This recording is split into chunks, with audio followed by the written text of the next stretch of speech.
I recently talked about Batman 2000, or the Batman from 2004, about how underrated and underappreciated it is, especially as a Batman adaptation. And that still stands for sure. However, for some reason, I feel like there's a couple Batman adaptations that don't get the love and respect that they deserve, especially from Warner Brothers. If you don't know, I'm of course talking about Batman Beyond. This is a very interesting show. And I say that dig at Warner Brothers because there was supposed to be a Batman Beyond movie, animated movie, kind of like the Spider-Verse style, but it was canceled by WB because they didn't believe the audiences would want it or care, which is absurd. And I'll be talking about why. In this video, I'm going to break down the show for you, just a general breakdown, go over everything pretty quick, and then tell you why I love it so much.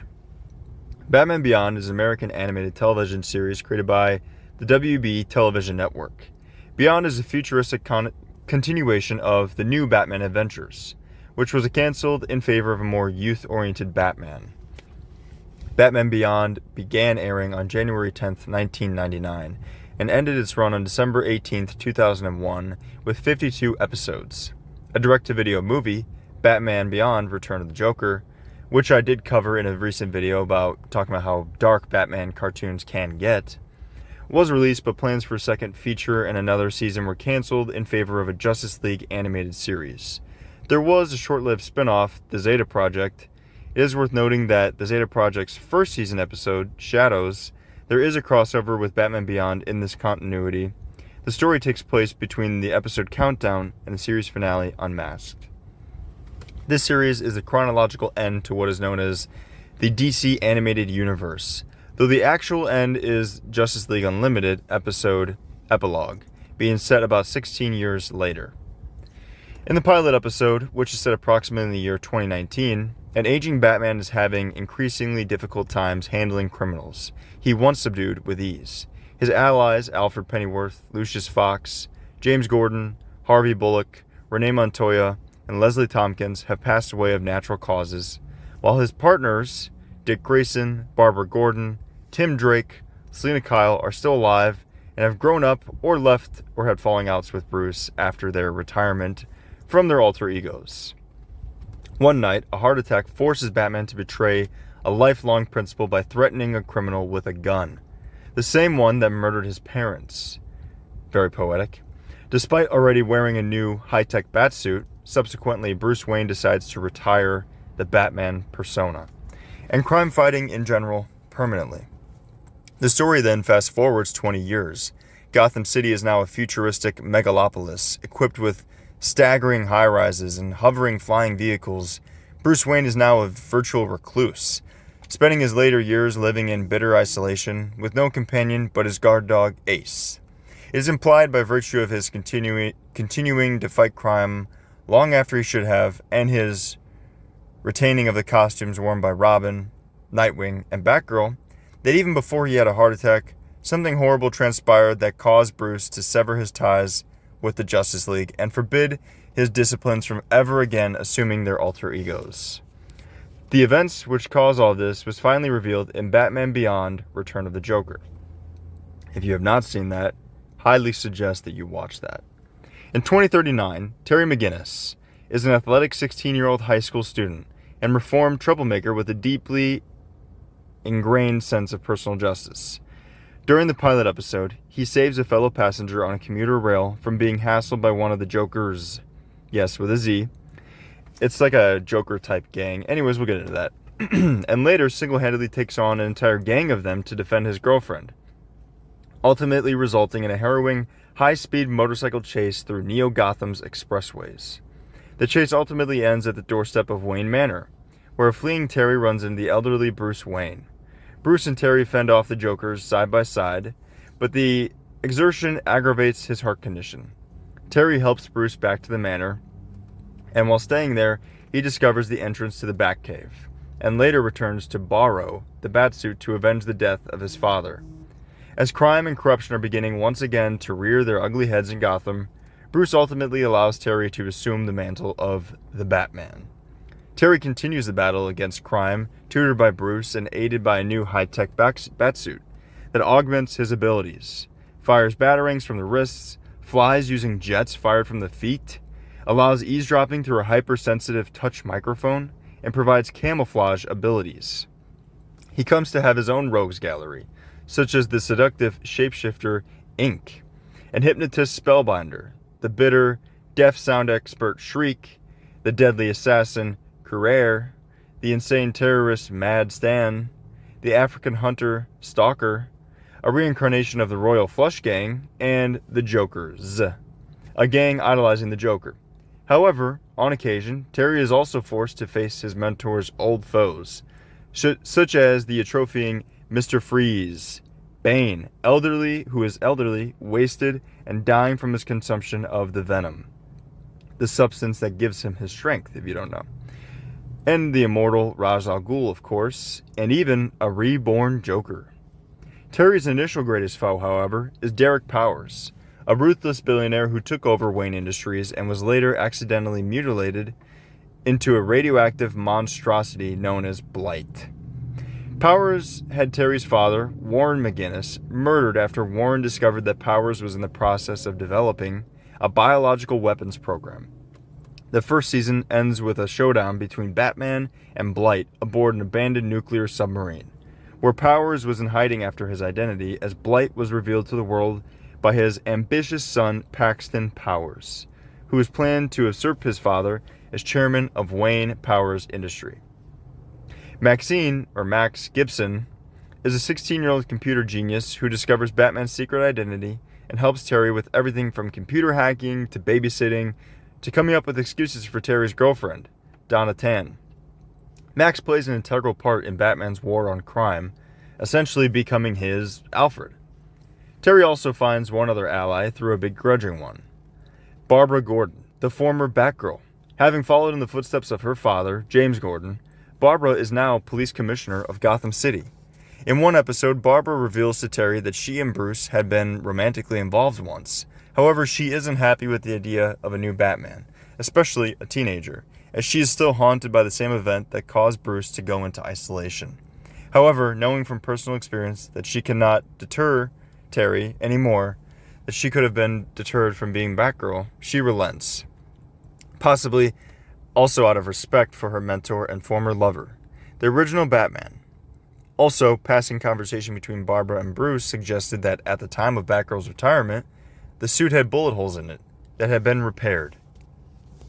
Now, this is the general breakdown of the show. I wanted to give a quick Cliff Notes version because if you guys are new to this channel, I don't like to waste most of your time.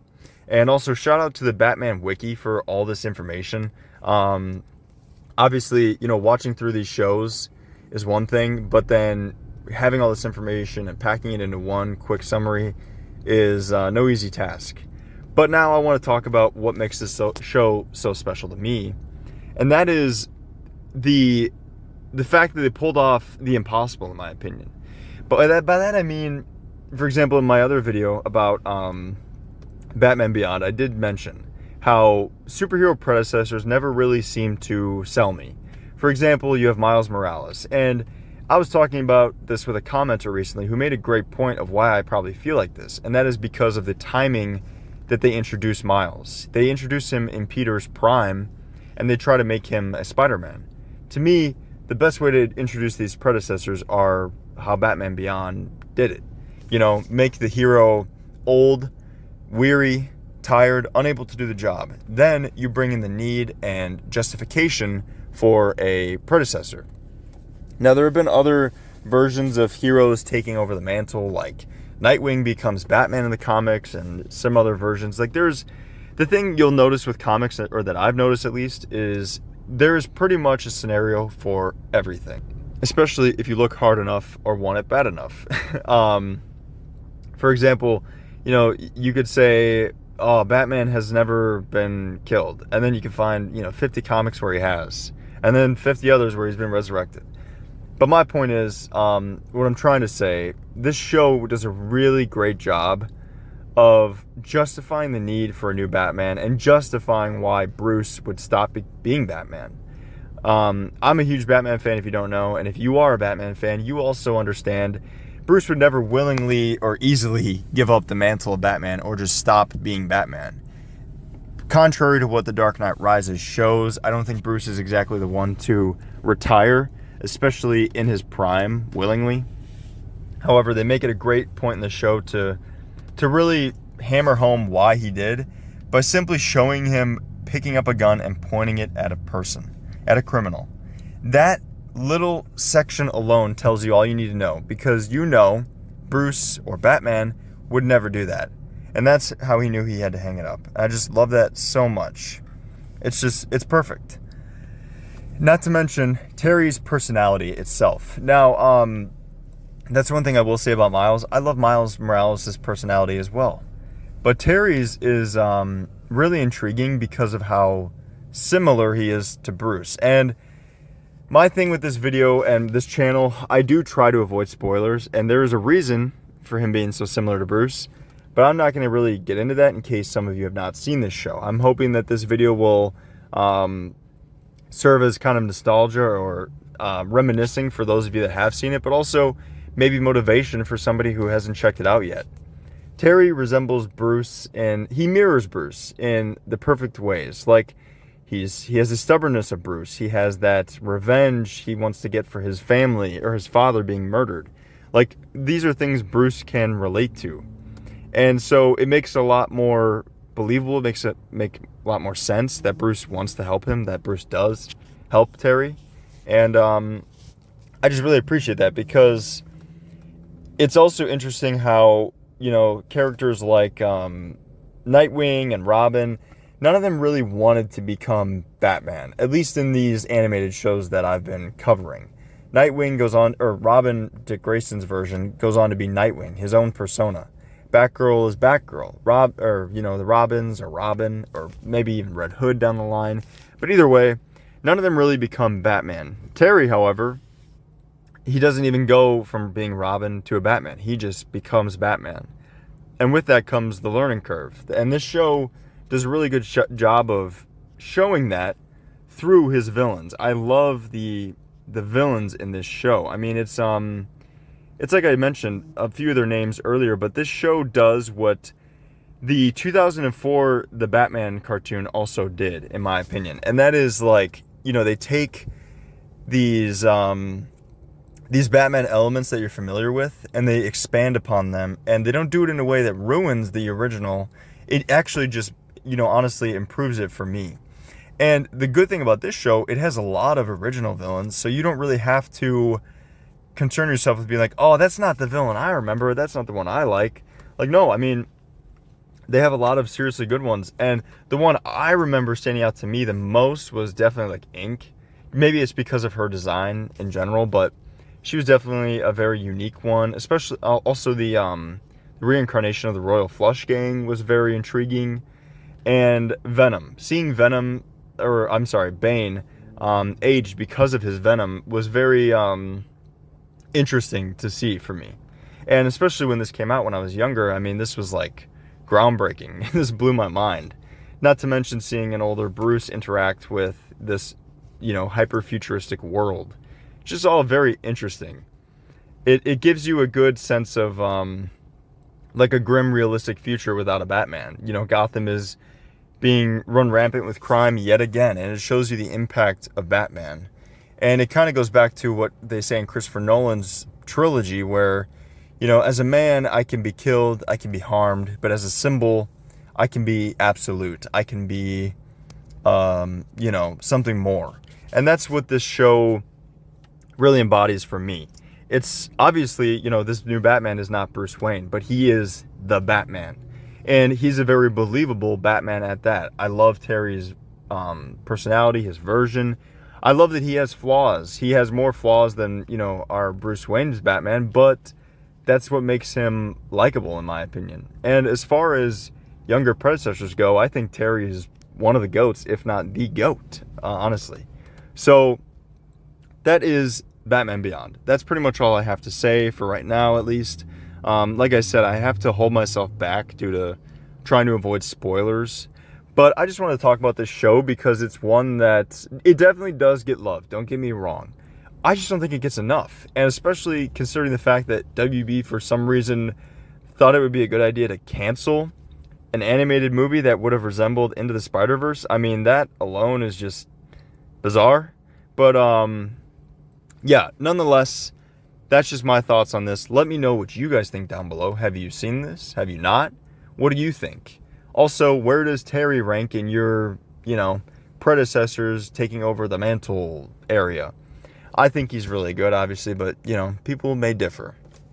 Let me know what you guys want to see next. If you want to see me dive into the show or this world more in depth, more spoiler-esque, I'm happy to, because, as I mentioned, this is easily one of my favorite cartoons of Batman. If you can't tell, I'm very biased to the early 2000s versions. So, Batman Beyond, the new Batman Adventures, Batman the Animated Series, Justice League Unlimited, all that good stuff. That's all my jam. So, I was happy to talk about this. If you stuck around this long, I do appreciate it. And until next time, I'll see you guys in the next video.